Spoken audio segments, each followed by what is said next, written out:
urashaka kumenya uko hirya no hino mu gihugu bari guhangana n'ingaruka zatewe n'icyorezo cya coronavirus. Urifuza se kumva inama zitangwa n'impuguke, abasesenguzi ndetse n'abayobozi mu nzego za leta. Akurikira ikiganiro ejo. Iyo mihindagurikire rero y'ibyo abantu bakoraga isaba ko abantu bahindura navuga imitekerereze. Ngewe ko nabyumvaga numvaga kwifata abasaza. Ubundi gukora ariko nkagerageza no kwizigamira. Ndi kugerageza gukoresha umutwe wanjye uko mbishoboye kose kugira ngo ndebe uko nabaho.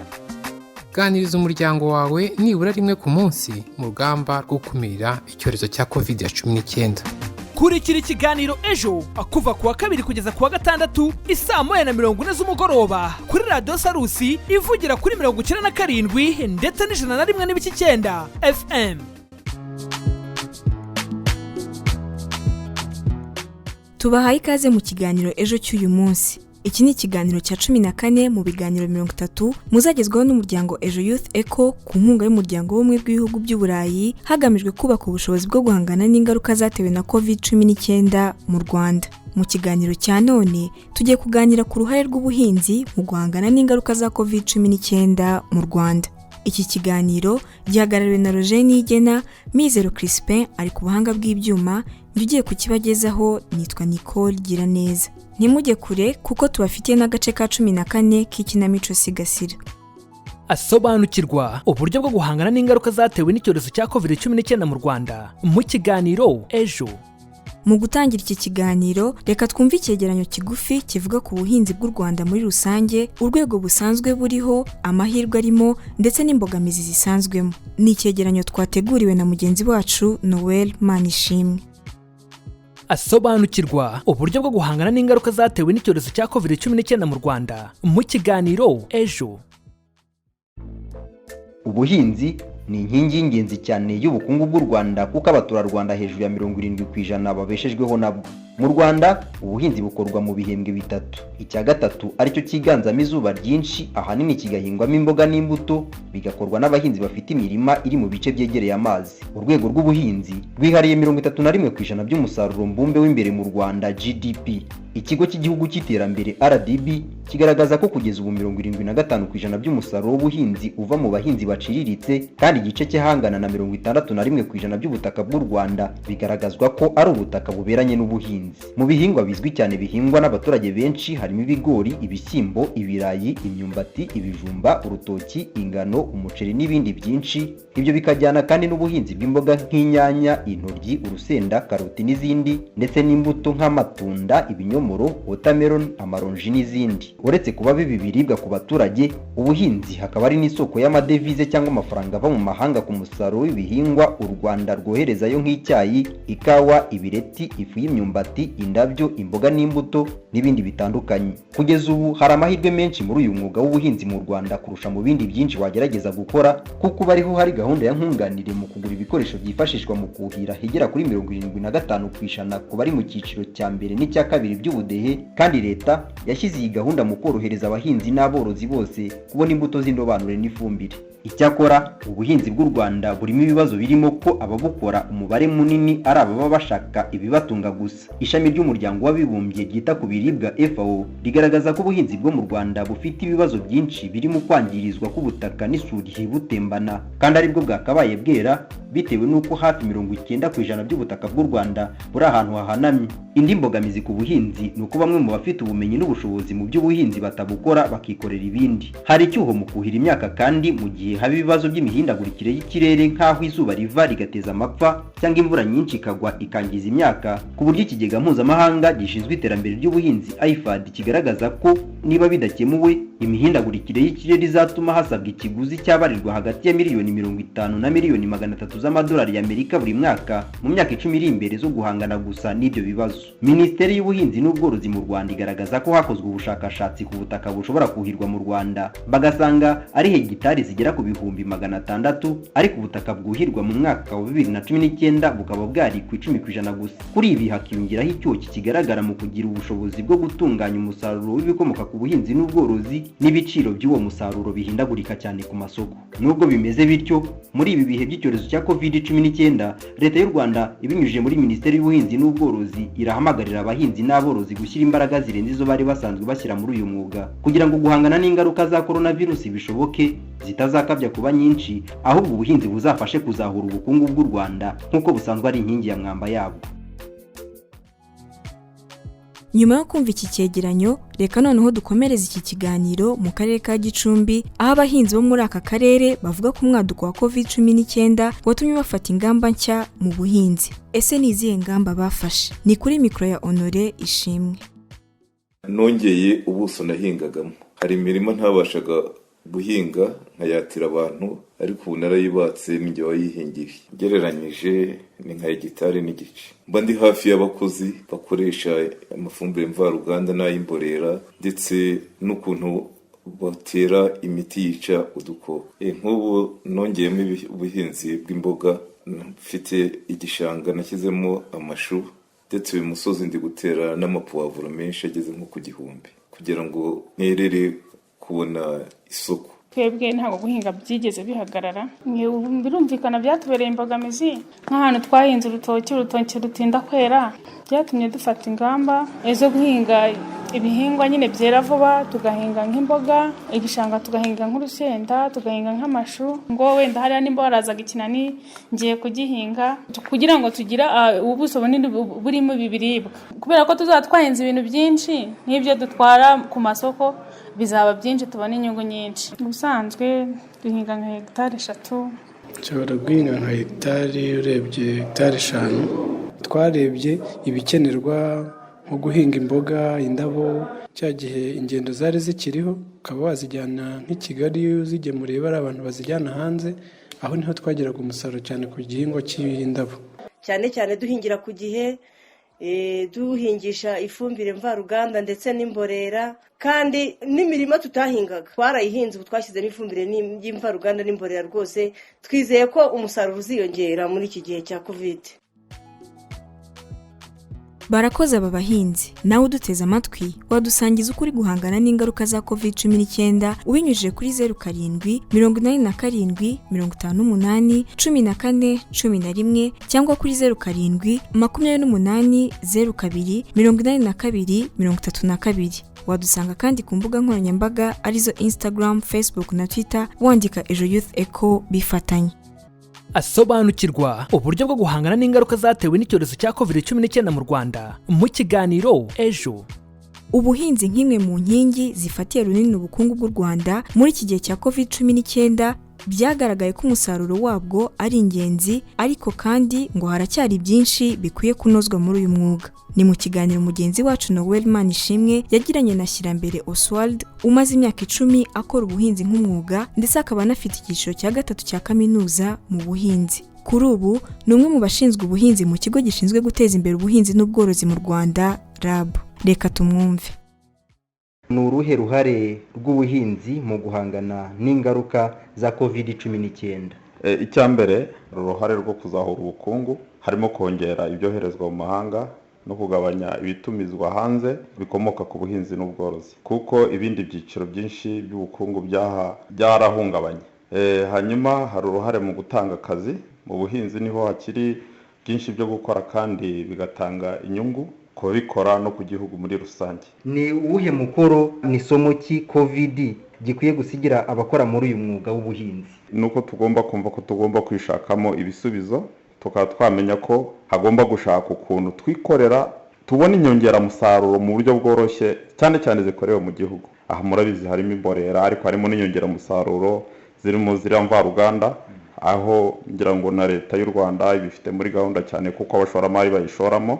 Hanyuma icya kabiri ni ukumva ko ubwacu turi isoko, tukamenyera gukoresha ibyeze iwacu. Icya gatatu ni ukwishyiriraho uburyo bwo kwitwarira umusaruro ku isoko, ubwo ni mu buryo bwa transport. Murabona ko hari ubwo abahinzi beza bakabura uko umusaruro ugera ku isoko, ibyo byagaragaye cyane muri COVID. None ugasanga umunyemodoka umuje arimo arahenda cyane abahinzi, bigatuma babihomberamo. Hanyuma icya kane muri byo ni uko hakwiye gushyirwaho inganda nini n'intoya zitunganya umusaruro ukabikika neza. hanyuma n'inama ki watanga zafasha ubuhinzi bw'u Rwanda? Icyambere na mbere nuko umuhinzi akwiriye kubanza kumenya intego y'ubuhinzi bwe, aha akamenya niba ashaka gukora ubuhinzi bw'ubucuruzi cyangwa se niba ashaka kubona ibiribwa bimuhagije we n'umuryango we. Agomba kumenya guteganya ibikenewe byose ngo agere ku ntego ye. Aho harimo nyongeramusaruro nziza kandi zizewe, imbuto yifuza, ifumbire n'ibikoresho byo kuhira kuko nabyo ntiwabyibagirwa. Ikindi nuko hakwiye kubaho kumenyekana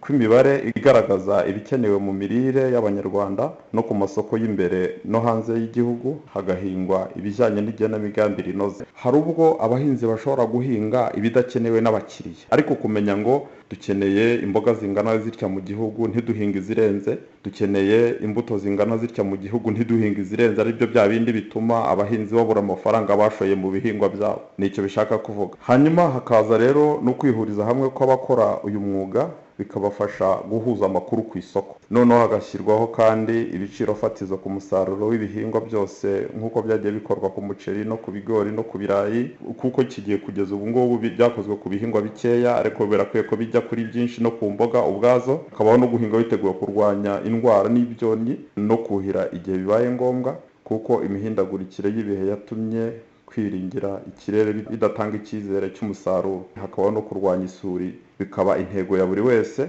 Ibyo byagabanya ubukare n'ingaruka z'ibiza z'imyuzure nk'uko byagiye bigaragara mu gihugu. Reka tubashimire cyane Bwana Oswald, umusanzu wanyu mu kiganiro ejo. Murakoze cyane, natwe turabashimiye kandi twishimira abafatanyabikorwa bose mu byatuma ubuhinzi bushobora gutera imbere, bikaba umwuga abantu batajyamo ari uko babuze uko bagira, ahubwo bakawukora bawukunze bazi ko ari umwuga utanga inyungu. Oswald Shyirambere, umukozi ushinzwe ubuhinzi mu kigo gishinzwe guteza imbere ubuhinzi n'ubworozi mu Rwanda RAB, turamushimiye. Asobanukirwa uburyo bwo guhangana n'ingaruka zatewe n'icyorezo cya COVID-19 mu Rwanda mu kiganiro ejo. Shuti bakunze b'ikiganiro ejo, tugeze muri wa mwanya mukunda muri benshi wo kumva ikinamico Sigasira. Turagaruka tunyuza amaso mu butumwa mwatugejejeho muri iki kiganiro. Iyumvire igice cya 14 cy'ikinamico Sigasira.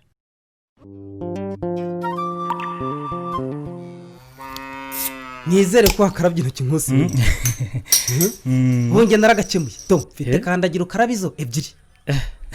Humura rwose nanjye sinabyibagirwa Ruzinda. Rega corona ntituye kure. Uyiri hafi cyane rwose. Cyane da. Burya n'abantu bahorana bashobora kwanduzanya hagati yabo bigakwirakwira icyo. Hano naho ukoze undi yahakora akabara yanduye. Ibyo byo. Niyo mpamvu gukaraba intoki ari uguhozaho. Humura nanjye ibyo ndabyubaha cyane.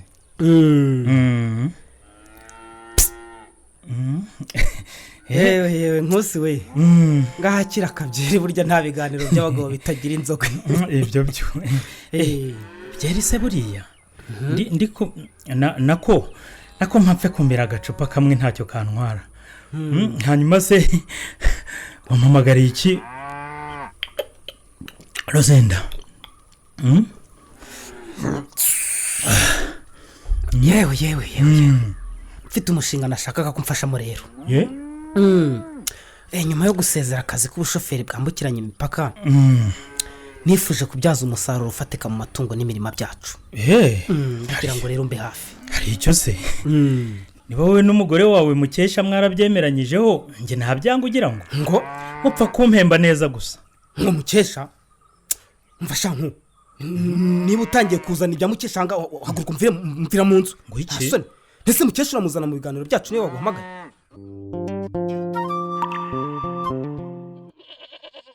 Ugiye Kayite? Mama nawe ibibazo ubumbaza. Ubuse naburi yonjya? Nyine aho niho nshaka kumenya. Ngiye gushaka akazi. Ariko ye. Kwicara mu rugo ntacyo nkora narabirambiwe rwose. Kandi rega mba nanakeneye kugura udustire tugezweho nk'abandi bana. Bagukenyerere. Urinda urambirwa se wagiye ufata umwanya ugasubira mu masomo yawe. Yego ko. Ariko nk'uwo mashuri nafungura mugatangirana n'ibizamini uzasubiza iki koko Kayite? Aho ntuzantera kwicuza amafaranga nagutanze aho wiga.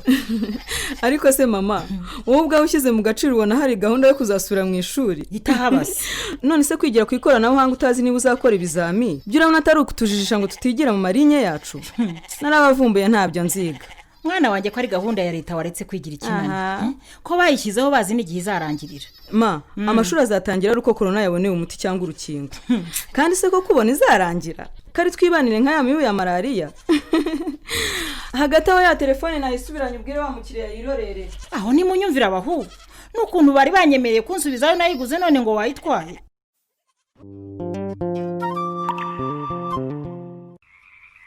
Mama karame waretse ibiryo byanjye nkabijyana mu cyuma nkajya gusangira na Madudu.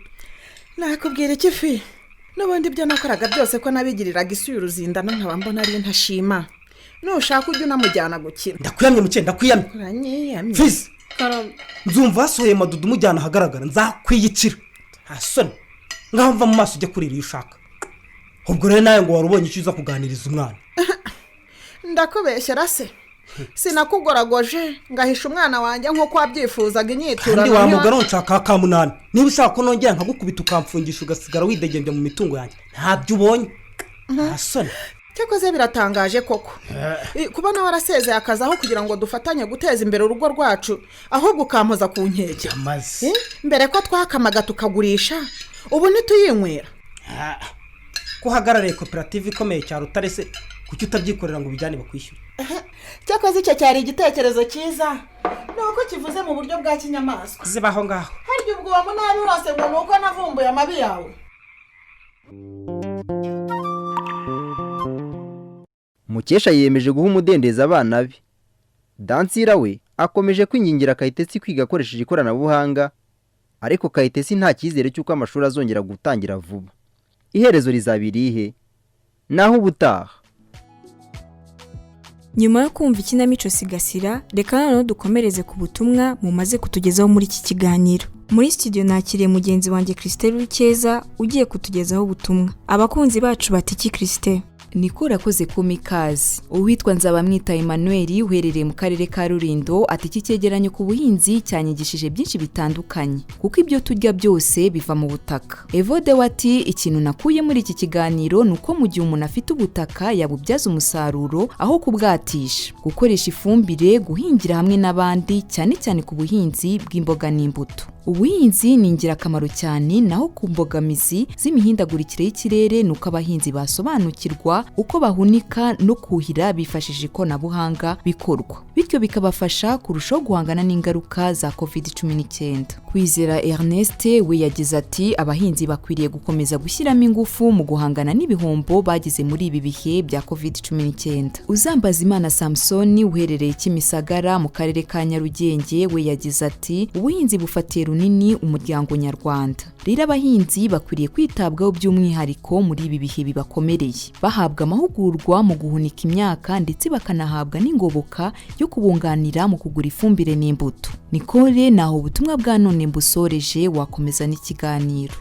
Aha rero akaba ari naho dusoreje ikiganiro cy'uyu munsi. Ikiganiro cyagarutse ku ruhare rw'ubuhinzi mu guhangana n'ingaruka za COVID-19 mu Rwanda. Ntimuzacikwe n'ikiganiro cy'ejo kizaba kivuga ku buryo icyorezo cya COVID-19 cyahinduye imibereho y'urubyiruko. Mwakoze kubana natwe muri iki kiganiro. Nshimiye kandi itsinda rigari ry'abanyamakuru bamfashije kubategurira no kubageza iki kiganiro cyari gihagarariwe na Roger Nigena, Mizero Crispin ari ku buhanga bw'ibyuma. Nitwa Nicole Giraneza, mbifurije gukomeza kugira ibihe byiza. Urashaka kumenya uko hirya no hino mu gihugu bari guhangana n'ingaruka zatewe n'icyorezo cya coronavirusi? Urifuza se kumva inama zitangwa n'impuguke, abasesenguzi ndetse n'abayobozi mu nzego za leta? Akurikira ikiganiro ejo. Iyo mihindagurikire rero y'ibyo abantu bakoraga isaba ko abantu bahindura navuga imitekerereze. Ngewe ko nabyumvaga numvaga ko ifata abasaza. Ubundi gukora ariko nkagerageza no kwizigamira. Ndi kugerageza gukoresha umutwe wanjye uko mbishoboye kose kugira ngo ndebe uko nabaho. Ganiriza umuryango wawe nibura rimwe ku munsi mu rugamba rwo gukumira icyorezo cya COVID-19. Kurikira ikiganiro ejo kuva kuwa kabiri kugeza kuwa gatandatu isaa 1:40 z'umugoroba kuri Radio Sarusi ivugira kuri 97 ndetse n'101.9 FM.